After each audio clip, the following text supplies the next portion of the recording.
Well, good morning.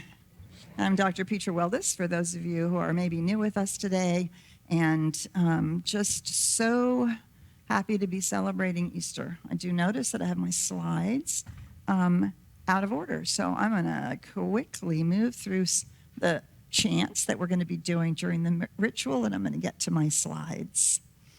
So today we're talking about creating heaven on earth, which is maybe a different way of coming to our conversation on this particular day, Easter.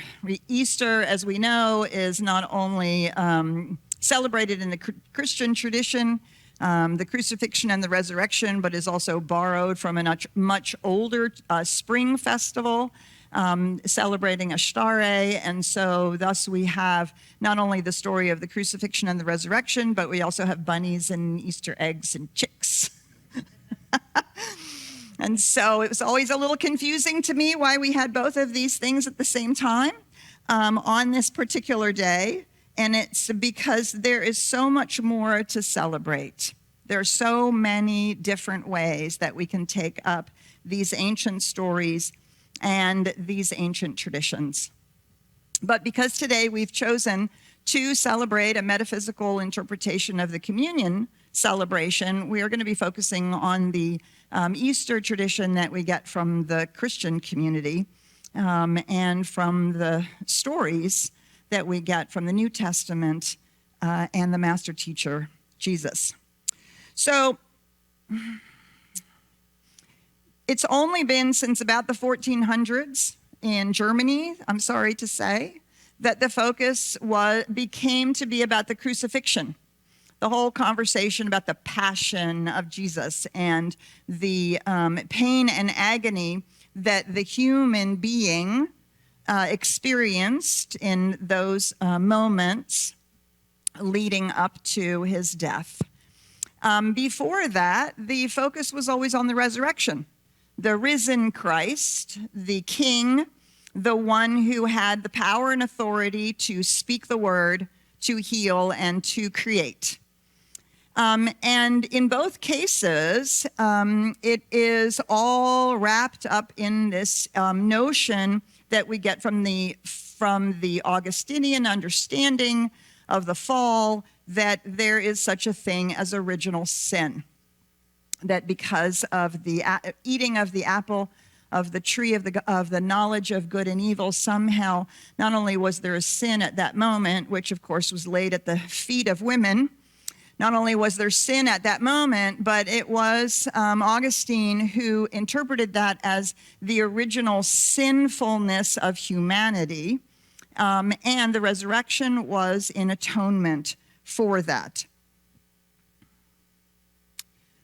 Yeah, it's an interesting way of juxtaposing that then with the stories of the pagan tradition of Ashtare, which was all about spring, rebirth, life coming out of the darkness of winter, the seeming death of winter. And this juxtaposition, I think, is a part of what helps us move ourselves into an understanding that might be beyond just the literal interpretation of these stories. It gives us an opportunity to ask ourselves the questions about heaven and earth. Not a literal heaven, not purely this little planet, but the ideas of physicality, the actual universe, creation itself, and its relationship to spirit, to divinity, to life itself, the animating principle through which all of creation comes about. And so in the science of mind and in New Thought, we are particularly interested in the conversation about the resurrection as this rebirth, or perhaps we should think of it differently. Perhaps the resurrection is a revelation of the spiritual truth that always is and always was and always will be. Not that we have to be born, not that we have to be reborn into our spiritual nature, but that we are already spiritual beings. That we are already life, making itself manifest as each one of us in its magnificent diversity. And that we don't have to earn eternal life. We don't have to become more spiritual than we are. What we have to do is wake up to the fact that that's already true. That there is already that I am, that we are, that is the living spirit expressed as us. And this idea, of course, is so seminal to the message of the master teacher. When you see me, you see the Father. He spoke the word of creation with authority. Why? Because he knew who he was, not just a human being. But when you see me, you see the Father. That was the cloak that divinity wore at that period of time, a way of thinking about it. And when we think of the crucifixion, what we recognize is that it's only the body that ends in death. And yes, we do, in fact, lay this experience down, but we can recognize that there is a larger experience to be had. So Ernest Holmes talks about this in The Science of Mind as this fabulous idea called dual unity. And you want to bend your mind around that for a while, right? Ooh, man. How can something be dual and unity at the same time? Well, that is the paradox of life itself. If it is all one, then that which is divine, spiritual, intangible, that causal reality from which all of life springs, that source is one with this experience. This human experience, this human body, this creation, this planet, this universe, the multiverses, the galaxies, all the different places. Who knows where all they are? A dual unity, a reclaiming from the ancient mystics, a reclaiming of the blessing of creation. And we have spent almost 2,000 years seeking to overcome this and find our place in heaven in the West. The East has done the same. This is an illusion, and we seek nirvana. But what if it was more than that? What if this life, this creation, had a reason and a purpose for being? And what if we too have a reason and purpose for being right here, right now, in any level of expression, any place we might find ourselves, any experience we might find ourselves in? What if there was a whole lot more going on? This dual unity implies that life is more than spiritual, and it is more than physical. We get from Teilhard de Chardin, we get the phrase, we're spiritual beings having a human experience. But what if it's more than that? This dual unity is really interesting to explore the new science. In the new science, as you begin to dive deeper and deeper and deeper into subatomic realities, and we get all the way down to quantum physics, and we get to the quantum field, maybe you've heard of this idea, the wave and the particle, right? It was one of the things, besides spooky entanglement, that Albert Einstein was the least comfortable with in this new science. How can a wave act like a particle? How can a particle act like a wave? This completely defies the laws of physicality. And yet over and over and over again, a dual unity was seen in these experiments. Ultimately, which I think is the coolest thing in the entire world, not too long ago, scientists stopped trying to figure out, was it a wave or was it a particle?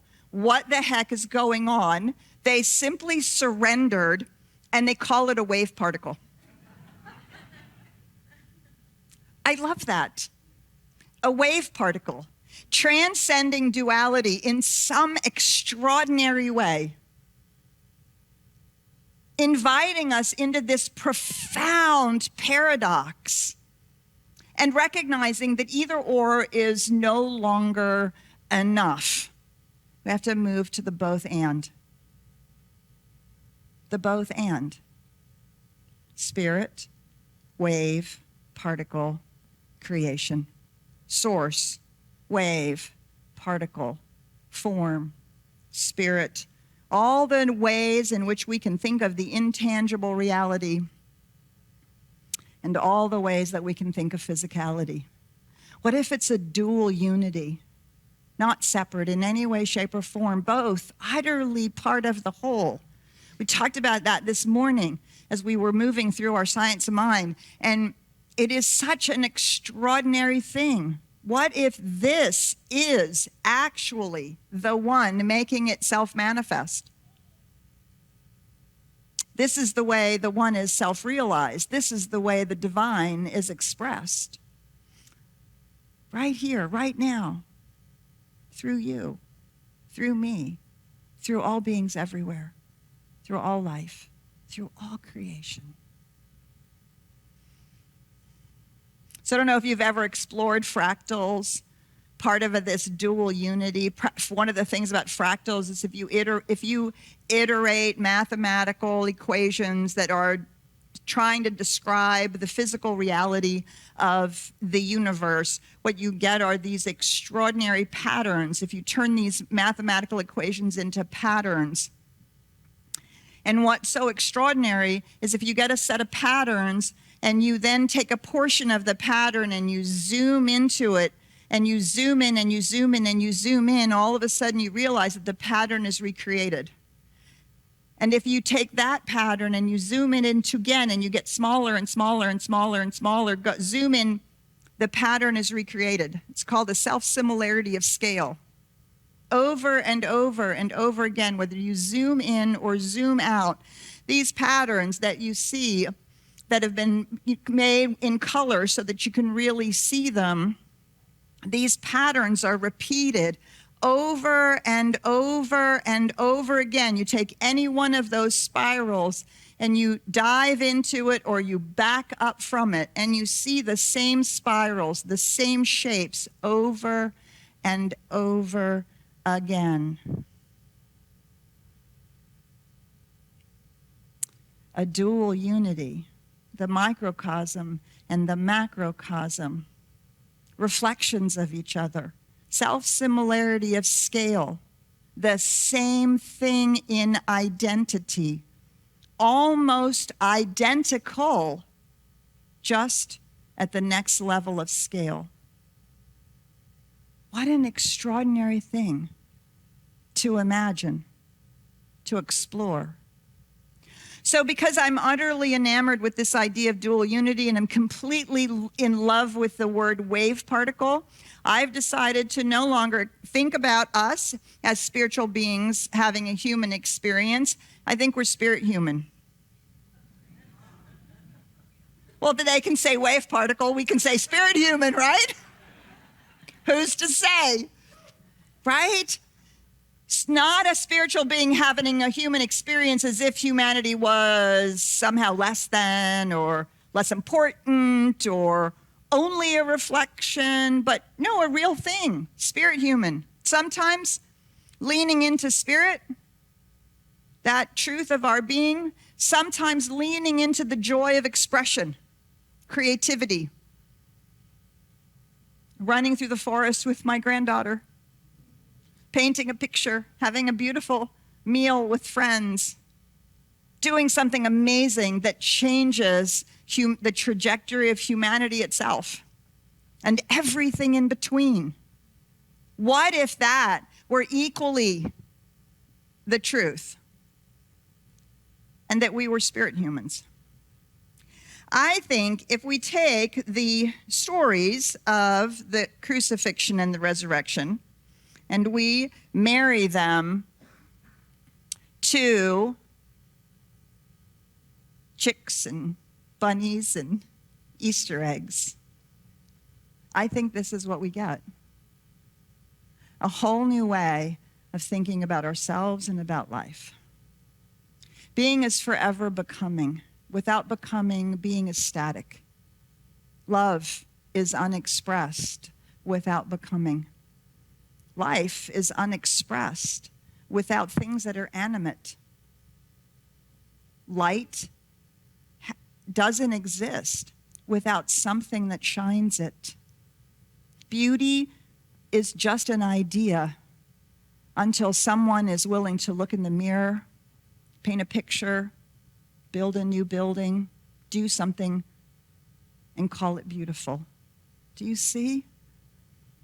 I think today, when we celebrate Easter, we celebrate this dual unity. The crucifixion of the death that does happen when our bodies are constantly changing, expression is constantly changing, and the life, the resurrection, that is always there, forever taking form and taking a new form, releasing a form so it can take new form. And so as we are celebrating today, we're using this beautiful ancient ritual. Comes from Zoroastrianism, it comes from the Passover dinner, and it is codified in the Christian communion. It is a powerful opportunity for us to celebrate, claim, experience that it isn't about trying to get to heaven. It is about being heaven here as spirit humans. It is about showing up in the world that says, when you see me, you see the one. When you hear me speak, you hear me speak in love. When you watch me act, you watch me act in oneness. Do you see? It's about creating heaven on earth here. It's the dual unity that these two things cannot be separated. And so we use the bread and the wine, right? The bread also has a dual unity. It's inert until it has yeast in it. It's baked and it rises. The bread is an ancient traditional symbol. The Celts, the Egyptians, ancient symbol for physicality, for the material world, for earth. And then think about wine. It's basically grape juice. Only something has happened. That grape juice was put into the dark and into the quiet and allowed to transform. Just as the bread transforms in the heat of the oven, in the dark, in the quiet, grape juice transforms into wine. Not surprisingly called spirits. An ancient symbol, well older than the communion symbol itself. An ancient symbol of the transmutation that happens when life is experienced. So the bread is the earth and the wine is heaven. And when we eat them, drink them, and ingest them, do you see they become one in us as us? So we're going to move into our ritual here momentarily. And so we're going to just give a few instructions. Then we're going to have a beautiful song called The Two Are One. And we're going to provide the communion for the music team and for the practitioners who are participating in the ritual. And then our ritual team will be releasing you in rows to our various stations where you can receive the bread and the wine. During that time, we'll be chanting. We'll have 2 separate chants we'll be doing, 2 different chants. I really invite you to be present to what's available to you here. I invite you to stay in the silence or chant the chants and to feel the dual unity that is the truth of our being, that is the truth of who we are. There is gluten-free bread for those of you who that is an issue. It's always on the left. There's a little yellow tag. All you have to do is point to it, and the practitioner will give you one. There's also non-alcoholic wine. It too is in the left. There's a little yellow tag. All you have to do is point to it, and the practitioner will give it to you. When they give you the bread, they will remind you, creating heaven on earth.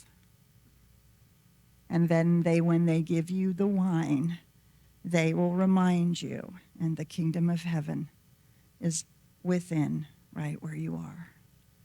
So I invite you to settle back, take a deep breath, and let us be in communion as the dual unity that we are.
wishing for the day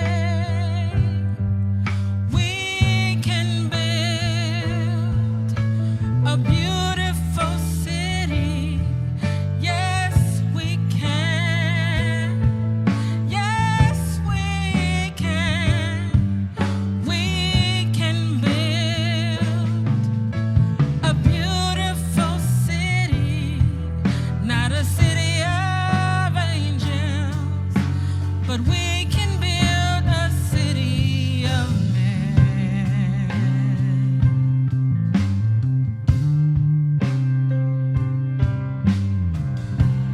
We may not reach the ending,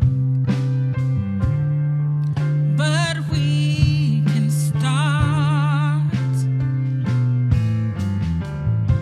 slowly but surely, mending brick by brick, heart by heart. Now, maybe now, we start learning how we can build a beautiful city. Yes, we can. Yes, we can. We can build a beautiful city, not a city of angels, but we can build a city of men.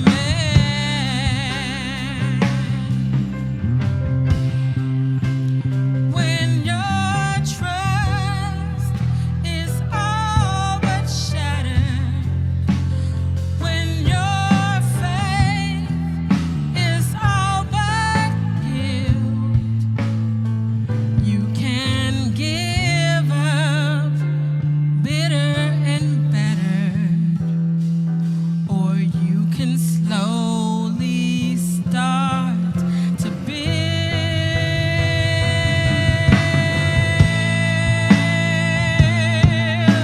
a beautiful city.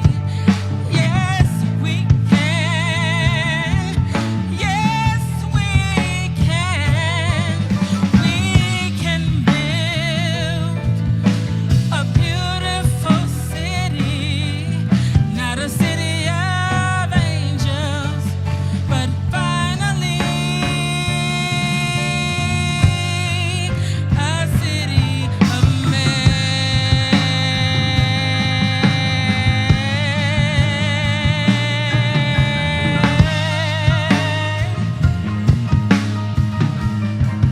A city of men.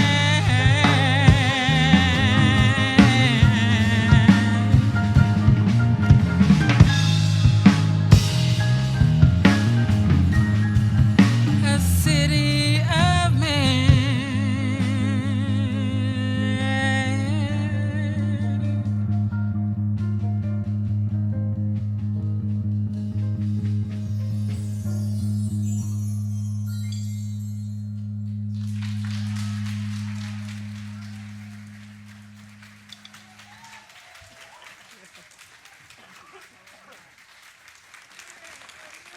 Yeah. Building a beautiful city of humans, not angels. Humans, spirit humans, right here, right now. We can build it brick by brick, right here, right now, by creating heaven on earth. Not trying to avoid it, not trying to run away from it, not trying to get to some other place, but to bring all that we know, to bring all the spiritual truth and all of our spiritual understanding and all of our love and all of our presence here as spirit humans. I think the look to heaven was never the story of Easter, was never the story of the teachings of Jesus. That's the problem when things become conflated. Ernest Holmes says we are in heaven right now. This is the meaning of life and of Easter and our relationship to God or the divine or spirit, and of birth and of death. It is the drama that takes place in an eternal existence in which there is nothing to be afraid of but our own thoughts, but ourselves. Right? Who is it? It says we have met the enemy and they are us. Right? Heaven on earth, creating heaven on earth, is the message of the teachings of Jesus. Almost all of his parables don't have to do with going to heaven. They have to do with being in heaven and remembering that that's the truth. The seminal story, the prodigal son, right, goes out into the world. Have we not all gone out into the world and sought that way of happiness and sought that way of making life work? And in the story, there's that moment where it has all fallen to pieces. And the prodigal son comes to himself, remembers who he is, the son of a father who provides everything he will ever need, just as we are provided all the time, sourced by that one infinite power and presence, but it flows to us and through us. The same story in the banquet feast, the wedding banquet feast, and everybody's too busy to come, too busy. I got my cow to take care of, got my email to answer, I got my work to do, I got to put gas in the car, too busy. And yet the feast is always laid, the table is always laid. And notice that it's a feast. It's not a choir of angels somewhere on a cloud. Do you get? It's a feast right here. Heaven on earth. This is also the miracle stories, the message of all the miracle stories over and over and over again. What's the very first miracle he's reported to have done? Changed water into wine at a party. Okay, I think that's an important message. It wasn't communion wine. It wasn't the Passover wine. It wasn't for some, thing happening at the temple. Oh my gosh. Right? Loaves and fishes. Here's another banquet. Let's multiply them. Calming the storm, healings, and all of the miracles are all done here for people. Here, for life, here, that we might have life and have it more abundantly. The other thing we forget about the message of the teachings of Jesus is that he was a radical social justice prophet in the lineage of the Hebrew prophets who were constantly reminding us, woe to those who seek gain without caring for others. You cannot climb over the backs of someone else for your good, right? What do we say in the science of mind? You can, in fact, have the life of your dreams as long as it harms no one. Woe to the religious people who are standing on the street corner professing their spirituality, their religion. See how good I pray. No. Pray in secret. Do your thing. Do your morning meditation. Do your quiet, deep contemplation. Speak your word. And it will manifest. And it will manifest. And let our lives speak, not our words. Yes? Woe to those who religious people who go to bed with power. He went into the temple and he threw over all the offering money changers and all of that. Okay, this is Somebody's making a lot of money here. This is not what this is about. Woe to the Pharisees who were standing on the street corners and the temple priests who were making money and going to bed with power. And woe to even the Israelites who were doing the same thing. It is exactly the same message of the Hebrew prophets. If we are spirit human, it is the bringing of the spirit truth into the human experience, into our homes, our lives, our families, our workplaces, our political systems, our economic systems, our education systems, our prison systems, everywhere. It is to bring it to that, to turn to the kingdom of heaven which is within and to take it wherever we go. Not in some far off future, not as a reward, but as a state of being. And what were the seminal teachings of your neighbor as yourself? Love God, love your neighbor. Love God, spirit, love your neighbor, human. Love God, spirit, love your neighbor, human. Spirit, human. Love it all. Because it's all one. Because it's all part of the same thing. Oh, not just God and only those people who believe in God the way that I do. No, your neighbor, everybody, your neighbor. Your neighbor. All the funny bunnies that are always everywhere around, right? Yeah, you love them too. Sermon on the Mount, Beatitudes, over and over and over again. The messages are about how to live in the world. We may not be of it, the spirit part, but we are in it. And too much in it without the of it is a problem. And too much of it, but not in it, is just as much of a problem. Right? Not of this world is just as much of a problem as too much in it. Spirit human. Let us be part of building this beautiful city. Dr. Wayne Dyer says heaven on earth is a choice you must make, not a place you must find. Yeah. Choose to eat the bread. Choose to drink the wine. Choose to make your life a testament. That's what changes the world. So it is.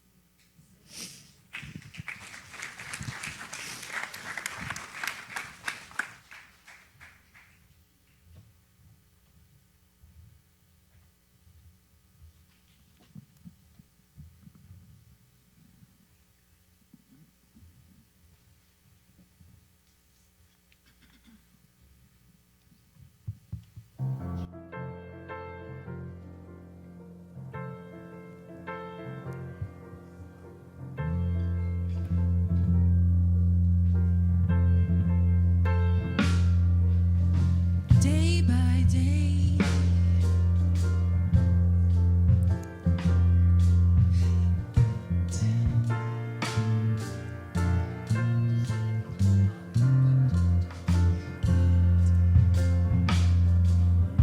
day by day, day by day.